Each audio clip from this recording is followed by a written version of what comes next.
Martina Anderson, you helped launch this independent legal advice. What is it actually saying in sort of the clearest possible way as the option? Well, Doughty Street Chambers was the firm that produced this independent legal advice, and they have showed how designated special status for the North to remain within the EU can be delivered, that it is possible, that it is legally permissible, and it is practical. And they outlined, for instance, how there are a number of tailored differentiated statuses here that areas have with the EU. There are 25 overseas countries and territories that all have different status. So if the political will is there, it certainly can be done. It's very interesting reading. You'll get it at martinamep.eu for anyone who wants to get access to the document. You will get it on my website.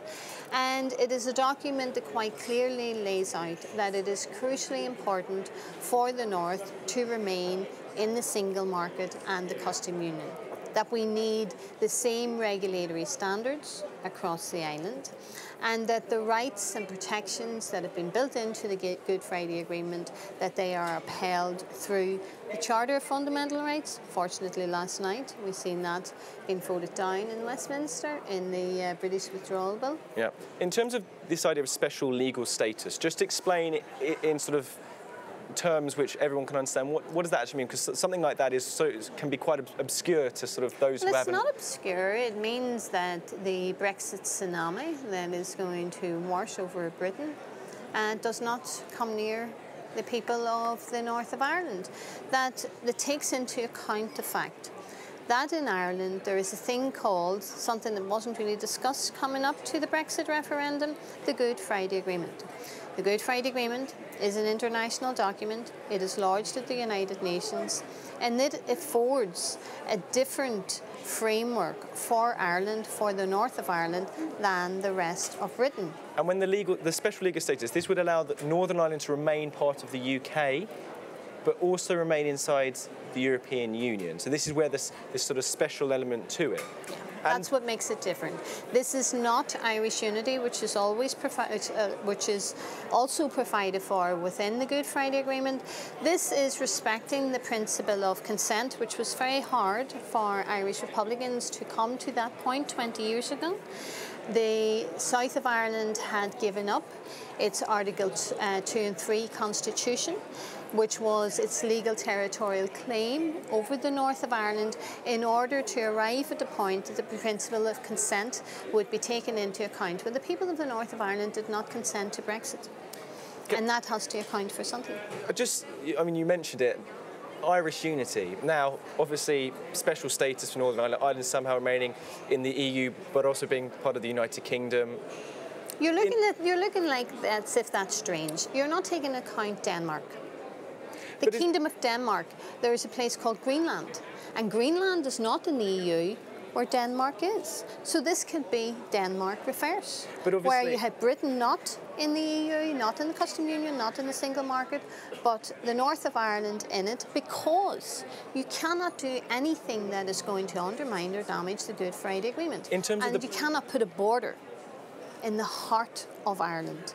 Yeah, a hardening of the border, because we already have a border there. In terms of, I was specifically referring to the politics of Ireland, Northern Ireland. Now, Irish unity, is a contentious issue. You mentioned the importance of political momentum behind something like this. If something like this could happen, or possibly happen, do you think that there's going to be political momentum behind this, or is it going to be, you Irish Sinn Fein MEP, your views on Ireland, republicanism and unity are well known, in terms of, well, is this just a slightly softer way and gentler way of trying to achieve the fundamental goal of Irish unity?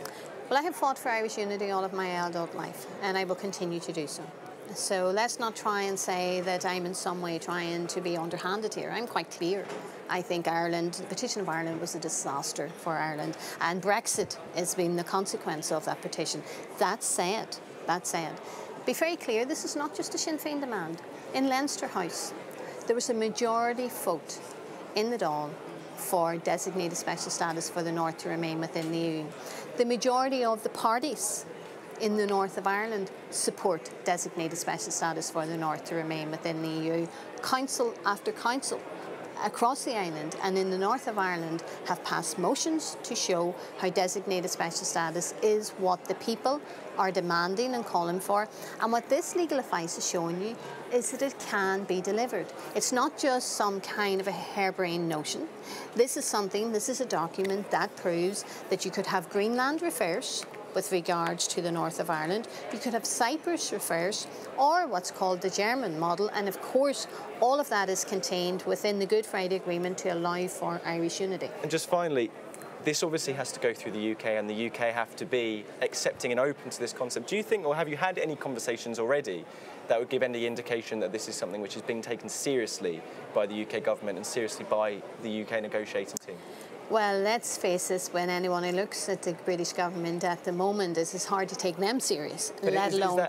But we have had yesterday, for instance, the leadership of Sinn Fein, there were some of us at Downing Street, and the case was made that Brexiteers, which are the Tories and the DUPs voted against and didn't want to uphold the Good Friday Agreement, and they are Brexiteers. So what was the response in Downing Street? The response in Downing Street has been what Theresa May has articulated, for instance, in her Florence speech, where she said there wouldn't be a physical border in Ireland. But is the appetite for this? That's well, what I'm telling you is, I'm trying to tell you at least, is that if you're going to say you're going to uphold the Good Friday Agreement in all of its parts, if you're not going to put a hardening of the border in Ireland, that means that what you have to ensure is that the North stays in the custom union and single market. Now, they may not want to call it special status. They may want to call it the unique political solution of Ireland. We're not going to get hung up in the terminology of it, so long as we don't have a situation where you have two different regulatory standards